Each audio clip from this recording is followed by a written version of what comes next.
Assalamu alaikum. Our topic for today is angina pectoris.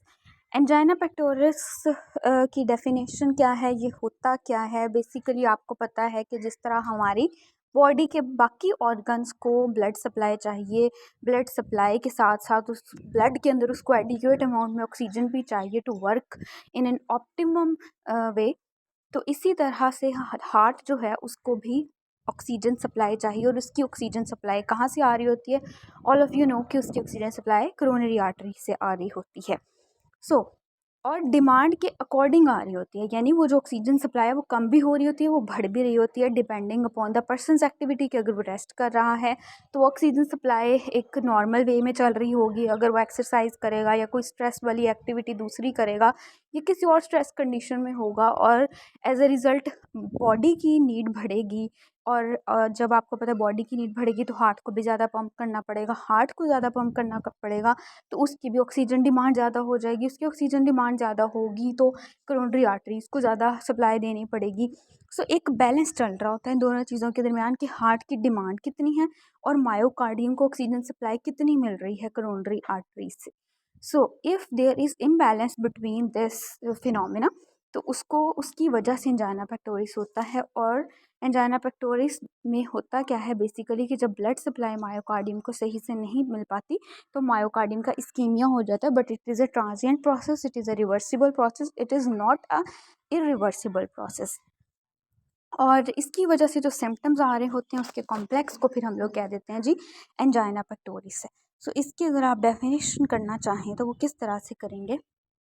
It is a substernal chest pain that is caused by transient myocardial ischemia after a predictable activity.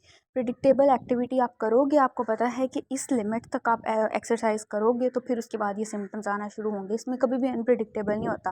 ये नहीं होता एक दफ़ा आपने 5 minute exercise की तो symptoms आएगी, दफ़ा आपने 8 मिनट की, अगली दफ़ा 10 मिनट की। यहाँ पर एक प्रिडिक्टेबल एक्टिविटी है, प्रिडिक्टेबल टाइम तक आप वो एक्टिविटी करते हो। जैसे हमेशा 5 मिनट के बाद उस पेशेंट को सिम्टम्स आना शुरू हो जाते हैं। So after a predictable level of activity and it also relieves at rest. Angina pectoris में, एंजाइना में आप अभी तक 3 टाइप्स पढ़ते आए हो, ठीक है, जिसमें आपको पता है एक स्टेबल एंजाइना होता है, एक अनस्टेबल एंजाइना होता है, एक प्रिंस मेटल या वेरिएंट एंजाइना होता है। जो आपका प्रिंस मेटल या वेरिएंट एंजाइना है और दूसरा स्टेबल एंजाइना है उसको हम एंजाइना पेक्टोरिस के अंदर पढ़ेंगे, और जो अनस्टेबल एंजाइना है उसको हम एक्यूट कोरोनरी सिंड्रोम में पढ़ेंगे। Now what is stable angina?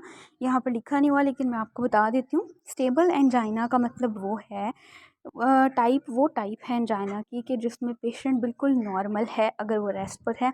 जैसे ही उसने एक्सरसाइज करनी शुरू की, after predictable level of activity क्या हुआ, उसको एंजाइना के सिम्टम्स आने शुरू हो गए। और फिर जैसे ही उसने रेस्ट की या नाइट्रोग्लिसरीन लिया, ठीक है, तो सबलिंगुअली नाइट्रोग्लिसरीन ली तो उसको फ़ौरन सिम्टम्स रिलीफ हो गए। ये तो थी आपकी स्टेबल एंजाइना की type.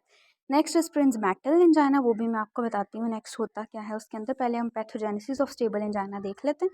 Coronary atherosclerosis is by far the most common type of angina pectoris, ठीक है, कोरोनरी एथेरोस्क्लेरोसिस, क्योंकि आपको पता है हार्ट को कोरोनरी आर्टरीज ब्लड सप्लाई करें, अगर उसकी एथेरोस्क्लेरोसिस हो गई है तो उसकी वजह से एंजाइना पेक्टोरिस हो सकता है।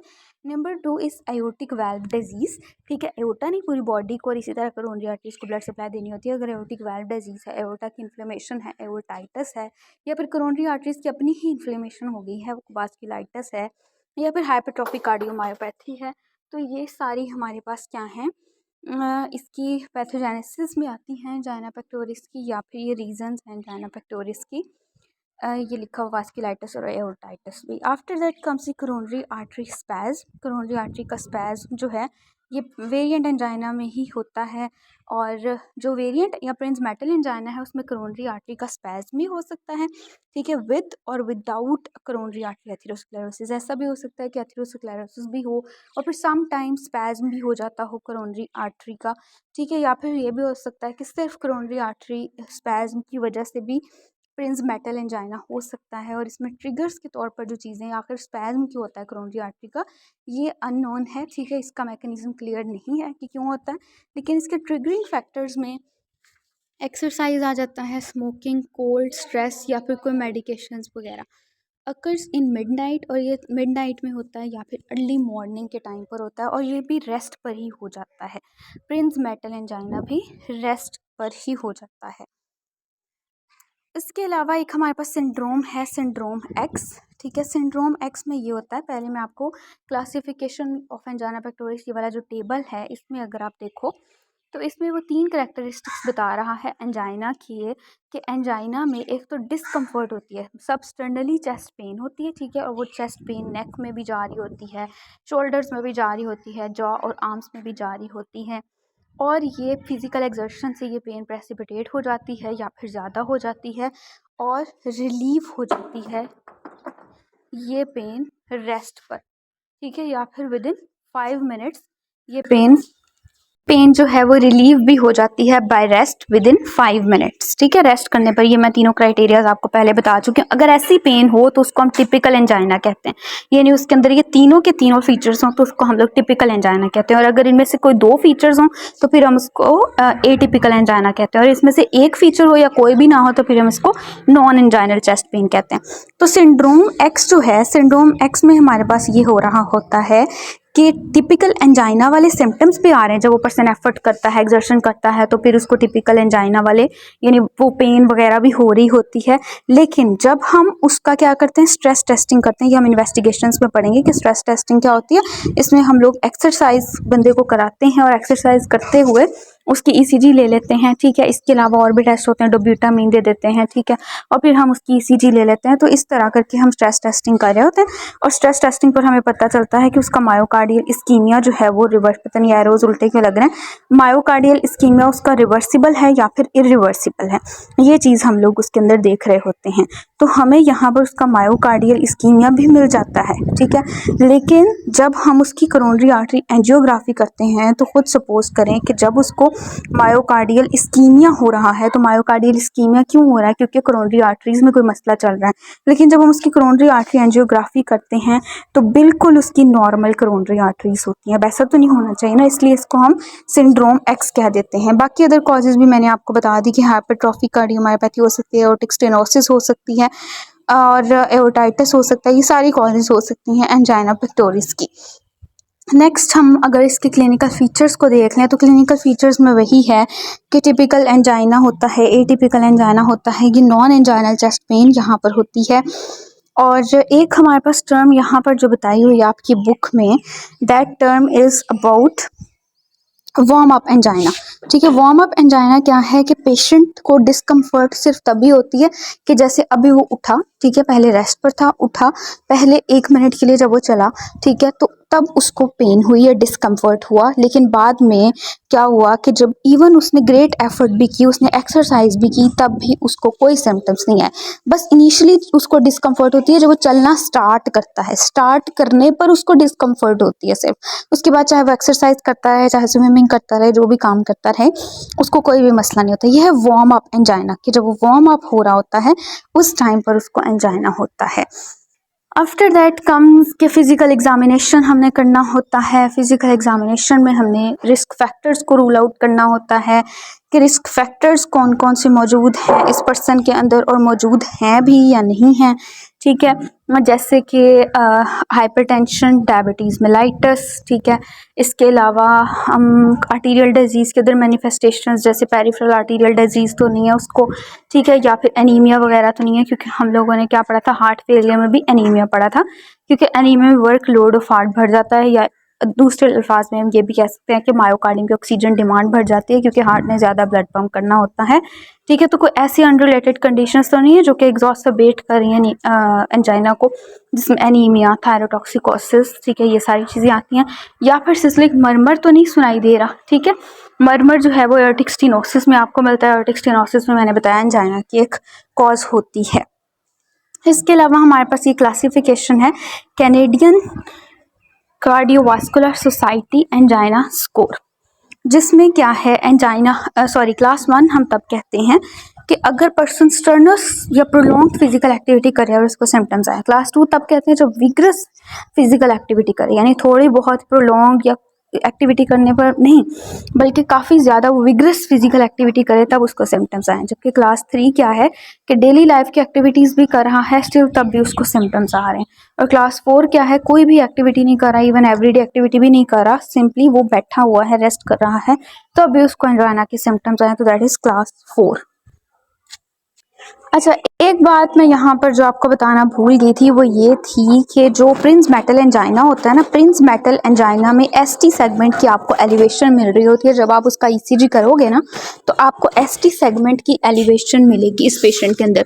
यूजुअली जो एसटी सेगमेंट की एलिवेशन है वो सिर्फ तब भी होती है कि जब मायोकार्डियल इंजरी वगैरह हो या फिर इस्कीमिया हो चुका हो, ठीक है, या फिर प्रीवियसली क्या हो उसके अंदर कभी एमआई की हिस्ट्री हो। लेकिन यहाँ पर भी याद रखना है कि प्रिंस मेटल एंजाइना में भी एसटी सेगमेंट की एलिवेशन होती है। और एक और बात कि बाकी एंजाइना की जो टाइप्स हैं उनके अंदर ऑलमोस्ट एसटी सेगमेंट के डिप्रेशन हो रहा होता है। सो ये एक डिफरेंस याद कर रखना है। बाकी इन्वेस्टिगेशंस जो है वो हमारे कैलिबर के अकॉर्डिंग लिखी हुई हैं इरफान मसूद में, तो हम वहाँ से देखते हैं उसको। अच्छा, तो अदर सिम्टम्स की जो मैं बात कर रही थी उसमें पेन के अलावा नोज़िया है, वॉमिटिंग है और लाइट हेडेडनेस वगैरह है, ठीक है। ये वाले सारे सिम्टम्स जो हैं वो आ जाते हैं, light headedness, nausea, vomiting, sweating. उसके बाद आ जाता है हमारे पास इन्वेस्टिगेशंस में रेस्टिंग ईसीजी। वैसे रेस्टिंग पे तो इस पर्सन को कुछ होता ही नहीं है, एंजाइना पेक्टोरिस वाले पर्सन को, ठीक है। तो इसमें यूजुअली नॉर्मल ही होते हैं पेशेंट्स, जो स्टेबल एंजाइना वाले पेशेंट्स हैं वो नॉर्मल ही होते हैं। और बाकी हमने देख लेना है कि कहीं उसका मायोकार्डियल इस्कीमिया तो नहीं है, एसटी सेगमेंट डिप्रेशन तो नहीं है, या टी वेव इन्वर्जन तो नहीं है, ठीक है, जो कि इंडिकेट कर देगा कि पहले भी शायद इसको कभी एमआई वगैरह हुआ हो जो कि अनडायग्नोस्ड हो। नेक्स्ट है जी एक्सरसाइज ईसीजी। एक्सरसाइज ईसीजी ये है, एक ट्रेडमिल होती है, आपको पता है कि जिसके ऊपर वो एक्सरसाइज करते हैं या वॉक करते हैं, ठीक है। तो उसके ऊपर पर्सन को आप कहते हैं कि वो एक्सरसाइज करे, और तकरीबन उसको हम कितनी देर के लिए एक्सरसाइज कराते हैं, जितनी देर पर्सन का हार्ट रेट जो है वो 85% ऑफ द मैक्सिमम नहीं हो जाता। आपको पता है जैसे जैसे वो एक्सरसाइज करेगा उसका हार्ट रेट बढ़ता जाएगा। तो उस पर्सन को भी दो वो एक्सरसाइज नहीं कर सकता इतनी देर, लेकिन आपने ऑलमोस्ट तब तक उसको एक्सरसाइज करानी है कि जब तक मैक्सिमम जितना एक पर्सन का हार्ट रेट हो जाता है एक्सरसाइज करने के बाद, उसके 85% ना उसका हो जाए, ठीक है। मैक्सिमम हार्ट रेट वो कह रहा है 220 होता है। जैसे कि अगर 220 मैक्सिमम हार्ट रेट होता है तो उसका हमने 180 तक लाजमी अचीव कराना है। जब तक उसका इतना हार्ट रेट ना हो जाए तब तक ईसीजी हमारी भी इफेक्टिव नहीं होगी। और इसको हम एक्सरसाइज टॉलरेंस टेस्ट भी कहते हैं। और एक्सरसाइज वो कर रहा होता है, ठीक है, उस दौरान भी हम उसकी ईसीजी ले लेते हैं, ठीक है, बिफोर भी, ड्यूरिंग भी और आफ्टर एक्सरसाइज भी हम लोग उसकी ईसीजी ले लेते हैं। मायोकार्डियल साइंस इस्कीमिया के जो साइंस हमने ईसीजी के ऊपर देखने होते हैं उसमें क्या आता है कि अगर तो प्लेनर एसटी सेगमेंट डिप्रेशन है वो मैं बताती हूँ, ठीक है, और down sloping ST segment depression है तो ये इस्कीमिया को इंडिकेट करते हैं। और अगर up sloping ST segment depression है तो दैट इज नॉर्मल या फिर दैट इज नॉन स्पेसिफिक। जैसे कि पिक्चर में आपको बल्कि इसकी दिखा देती हूँ, पिक्चर से आपको ज़्यादा समझ आ जाएगी। जैसे कि अगर आप ये वाली पिक्चर देखें तो इसमें ये एसटी सेगमेंट है ना, ये प्लेनर एसटी सेगमेंट डिप्रेशन है, ठीक है। जैसे ये क्यू वेव थी, ठीक है, ये पी है और ये क्यू आर एस कॉम्प्लेक्स है, और नेक्स्ट हमारे पास ये एस टी सेगमेंट है और ये टी वेव है, ठीक है। तो planar S T segment depression का मतलब ये है ये टी वेव यहाँ पर बनने की जगह यहाँ पर थोड़ी नीचे करके बनी और फिर यूँ टी वेव बन गया, ठीक है। और down sloping S T segment depression का मतलब ये है कि जैसे यहाँ से नीचे को आते आते वो और नीचे चली गई। अप स्लोपिंग का मतलब ये है कि पहले थोड़ी सी नीचे को गई, वो एस टी सेगमेंट नीचे को गया और फिर ऊपर को हो गया, ठीक है। तो जैसे अगर ये पहले थोड़ा सा नीचे को गया है एस टी सेगमेंट और फिर ऊपर को चला गया तो दैट इज कंसीडर नॉर्मल, कि आहिस्ता आहिस्ता हार्ट ने कंपेंसेट कर लिया और वो ऊपर को एस टी सेगमेंट चला गया। लेकिन ये और ये दोनों जो हैं ये एबनॉर्मल होते हैं, ये मायोकार्डियल इस्कीमिया को इंडिकेट कर रहे होते हैं। उसके बाद है जी कि जब पर्सन क्या कर रहा हो कि एक्सरसाइज ईसीजी दो फैक्टर्स पर डिपेंड करती है। एक फैक्टर तो ये है कि पेशेंट एक्सरसाइज करने के काबिल होना चाहिए, और दूसरा ये है कि उसकी ऑलरेडी कोई ईसीजी बेसलाइन एबनॉर्मेलिटीज़ ना चल रही हो। बेसलाइन का मैं पहले भी बता चुकी हूँ, आइसो इलेक्ट्रिक लाइन जो होती है जब हार्ट के अंदर कोई भी इलेक्ट्रिक करंट पास नहीं कर रहा होता, जिसमें पी आर इंटरवल और ये आपका एस टी सेगमेंट वगैरह, पी आर इंटरवल तो नहीं, आई एम सॉरी, जिसमें आपका पी आर इंटरवल ही होता है, एक minute, okay. Can not P R interval, बल्कि पी आर सेगमेंट की मैं बात कर रही थी। पी आर सेगमेंट हो गया, एस टी सेगमेंट हो गया, तो ये सारी बेस लाइन हमारे पास ई सी जी की बेस लाइन है, आइसोइलेक्ट्रिक लाइन है। तो उस पर्सन के अंदर ऑलरेडी कोई बेस लाइन ई सी जी एबनॉर्मलिटी भी नहीं होनी चाहिए, क्योंकि यहाँ पर भी तो एस टी सेगमेंट के अंदर एबनॉर्मलिटी आ रही है ना। तो अगर ऑलरेडी ही उस पर्सन के अंदर कोई बेस लाइन ई सी जी एबनॉर्मलिटी हो तो हमें कैसे पता चलेगा कि उसके अंदर अब कोई एबनॉर्मलिटी आई है या नहीं आई। ठीक है, अगर पर्सन के अंदर ऑलरेडी बेस लाइन ई सी जी एबनॉर्मलिटीज़ हैं, ठीक है, तो फिर हम क्या कर सकते हैं। उसके अंदर दो मेथड्स होते हैं ईसीजी के बगैर। जो दो मेथड्स होते हैं वो एक तो एक्सरसाइज थैलियम स्कैन होता है और एक एक्सरसाइज एकोकार्डियोग्राफी होती है। और अगर पर्सन एक्सरसाइज भी नहीं कर सकता फिर हम क्या करें, ठीक है। तो उसके लिए हमारे पास दो मेथड्स होते हैं, फार्माकोलॉजिकल मेथड्स होते हैं। एक फार्माकोलॉजिकल थैलियम स्कैन होता है और एक फार्माकोलॉजिकल एकोकार्डियोग्राफी होती है। देखिए नाम वही है, ठीक है, थैलियम स्कैन और एकोकार्डियोग्राफी, थैलियम स्कैन और एकोकार्डियोग्राफी, लेकिन ऊपर एक्सरसाइज था और यहाँ पर फार्माकोलॉजिकल है, वो मैं बताती हूँ कैसे होता है। नेक्स्ट हमारे पास है जी मायोकार्डियल परफ्यूजन स्कैनिंग या थैलियम स्कैन, जिसकी हम बात कर रहे थे। इसमें एक्चुअली हम लोग उसी मायोकार्डियम जो है उसकी परफ्यूजन को देख लेते हैं कि उस मायोकार्डियम की कैसी परफ्यूजन हो रही है, सही से हो रही है या नहीं हो रही। ठीक है, उन लोगों में करते हैं जो कि एक्सरसाइज करने के काबिल नहीं है या फिर जिनके अंदर इक्विवोकल एक्सरसाइज टॉलरेंस टेस्ट आ रहा होता है। इक्विवोकल एक्सरसाइज टॉलरेंस टेस्ट अब हमारे पास क्या होता है। वैसे तो आप इक्विवोकल एक्सरसाइज टॉलरेंस टेस्ट के लिए ये भी वर्ड यूज़ कर सकते हो कि जिसमें एक्सरसाइज टॉलरेंस टेस्ट जो है वो सक्सेसफुल नहीं था। लेकिन अगर आप एग्जैक्टली बुकवर्म है और टर्म के बारे में जानना चाहते हैं तो ये उनके लिए है कि इक्विवोकल एक्सरसाइज टॉलरेंस टेस्ट क्या होता है कि जिसमें वो पर्सन जो है वो इस मतलब कि एक्सरसाइज प्रॉपरली कर नहीं पाया। यानी कि हमने कहा था ना 85% of the maximum heart rate हमने उससे कराना है। जब तक उसका 85% of the maximum heart rate achieve ना हो जाए तब तक उससे एक्सरसाइज करानी है। शायद वो इतनी नहीं कर सका, ठीक है, या फिर उसके अंदर ऑलरेडी बेसलाइन ईसीजी एबनॉर्मलिटीज़ थी तो इस वजह से इतनी स्पेसिफिसिटीज़ की कम हो गई इस टेस्ट की। या फिर क्या हुआ कि वो जो ईसीजी चेंजेस हमें नज़र आई उसके अंदर रैपिड रिकवरी हो गई, तो उसको इक्विवोकल एक्सरसाइज टॉलरेंस टेस्ट कहोगे आप। तो इन सारे केसेस में हम लोग क्या करवा रहे होते हैं, इन सारे केसेस में हम फिर चले जाते हैं थैलियम स्कैन की तरफ या फिर मायोकार्डियल परफ्यूजन स्कैनिंग की तरफ। इसमें भी हम लोग ये कर रहे होते हैं कि हम लोग स्कैन करते हैं मायोकार्डियम के रेस्ट के टाइम पर भी और स्ट्रेस के टाइम पर भी। ठीक है, उस पर्सन को आईवी रेडियो एक्टिव आइसोटोप देने के बाद हम लोग क्या करते हैं कि उसके मायोकार्डियम के स्कैन्स लेते हैं और इससे हमें ये पता चलता है कि अगर तो परफ्यूजन रेस्ट के टाइम पर ठीक थी, स्ट्रेस के टाइम पर जो है वो डिफेक्ट आया है उसके अंदर, तो ये रिवर्सिबल स्कीम है। और अगर उसकी परफ्यूजन मायोकार्डियम के परफ्यूजन ना तो स्ट्रेस के टाइम पर सही हो रही है और ना ही रेस्ट के टाइम पर सही हो रही है, तो ये हमारे पास इरिवर्सिबल स्कीम है और ये इन्फाक्शन को इंडिकेट करता है, ना कि एंजाइना को, क्योंकि हमने एंजाइना में कहा रिवर्सिबल या फिर ट्रांजिएंट स्कीमिया होता है। इससे नेक्स्ट है जी हमारे पास स्ट्रेस एकोकार्डियोग्राफी। स्ट्रेस एकोकार्डियोग्राफी में हम लोग ट्रांसथोरेसिक एकोकार्डियोग्राफी कर रहे होते हैं और इसके बारे में मैंने हार्ट फेलियर वाले पोर्शन में भी बताया था। तो इसमें भी क्या होता है कि या तो एक्सरसाइज करवाते हुए, ठीक है, एक्सरसाइज एकोकार्डियोग्राफी आप उसकी करते हो या फार्माकोलॉजिकल एकोकार्डियोग्राफी करते हो। अगर वो पर्सन एक्सरसाइज नहीं कर सकता, एक्सरसाइज करने का भी बेसिकली मकसद ये होता है कि हम उस पर्सन का हार्ट रेट इंक्रीज करा दें, तो फिर हम लोग फार्माकोलॉजिकल एकोकार्डियोग्राफी करते हैं, यानी कि एक्सरसाइज वाला काम करने वाली एक और ड्रग दे देते हैं डोब्यूटामीन, जो कि बीटामान रिसेप्टर्स के ऊपर एक्ट करती है और हार्ट रेट को ज़्यादा कर देती है। ठीक है, और हमारे पास एक्सरसाइज वाला काम इस ड्रग ने कर दिया, तो इसलिए फिर हम लोग ये दे देते हैं और फिर मायोकार्ड जब हार्ट रेट बढ़ गया उसके बाद फिर हम मायोकार्डियल परफ्यूजन स्कैनिंग कर लेते हैं। ठीक है, I am sorry, myocardial perfusion scanning नहीं, अब इसमें फिर हम ट्रांसथोरेसिक एकोकार्डियोग्राफी कर लेते हैं। ठीक है, मायोकार्डियल परफ्यूजन स्कैनिंग तो हम ऊपर वाले टेस्ट में कर रहे थे।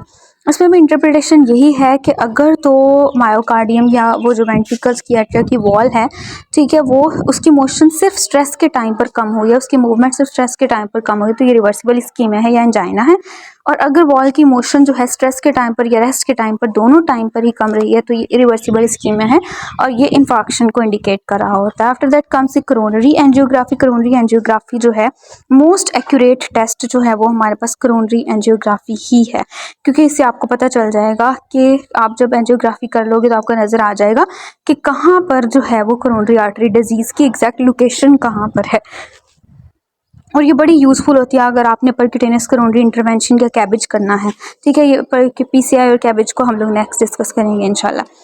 तो इसके अलावा एक और बात जो मैं ऊपर करना भूल गई थी वो ये था कि मायोकार्डियल परफ्यूजन स्कैनिंग की भी 2 ही टाइप्स हैं, ठीक है। मायोकार्डियल परफ्यूजन स्कैनिंग में भी हम लोग या तो पर्सन से एक्सरसाइज करवा रहे होते हैं और फिर हम परफ्यूजन स्कैनिंग कर रहे होते हैं, या फिर फार्माकोलॉजिकली डायपारिडामोल दे देते हैं जो कि एक्सरसाइज नहीं कर सकते, ठीक है। और फिर हम उसके अंदर क्या करते हैं, परफ्यूजन स्कैनिंग करते हैं आईवी रेडियो आइसोटोप देकर, और फिर हम मायोकार्डियम का स्कैन कर लेते हैं, स्कैन स्कैन्स कर लेते हैं, ठीक है। और इंटरप्रिटेशन वैसी ही है जैसे कि स्ट्रेस एकोकार्डियोग्राफी में थी। सो ये तो थी जी इसकी इन्वेस्टिगेशंस, ठीक है। टाइप्स ऑफ स्ट्रेस टेस्टिंग एक दफ़ा देख लेते हैं जल्दी जल्दी। टाइप्स ऑफ स्ट्रेस टेस्टिंग में हमारे पास आ जाता है एक्सरसाइज टॉलरेंस टेस्ट, जिसमें इस्कीमिया डिटेक्ट होता है बाय एसटी सेगमेंट डिप्रेशन, ठीक है, as compared to ST segment elevation जो कि प्रिंस मेटल एंजाइना में हो रही होती है। फिर एक्सरसाइज एकोकार्डियोग्राफी है, ठीक है, जो कि जिसमें हम डोब्यूटामीन दे रहे होते हैं, हमने डिस्कस कर लिया, ठीक है। और इसकी क्या इंटरप्रिटेशन है वो भी मैंने बता दिया। बाकी एक्सरसाइज थैलियम है, ठीक है, तो उसमें हम डायपेरिडामोल दे रहे होते हैं और हम लोग क्या कर रहे होते हैं, ये देखें डायपेरिडामोल वाली बात हमने की थी, और इसमें भी हम लोग परफियन डिफेक्ट्स देख रहे होते हैं। ये फार्माकोलॉजिकल वाली बात जो है आप स्ट्रेस टेस्टिंग में नहीं करते, क्योंकि उसमें पर्सन को कोई स्ट्रेस तो नहीं हो रहा होता ना, सिंपली एक टैबलेट दे दी बस। स्ट्रेस तो उसको एक्सरसाइज करने पर ही होता है। तो exercise tolerance test, exercise echocardiography and exercise thallium, ये हमारे पास स्ट्रेस टेस्टिंग की टाइप्स हैं। So that was all about angina pectoris overview and its investigations, and we will discuss about the treatment of the angina pectoris in the next video. Thank you very much.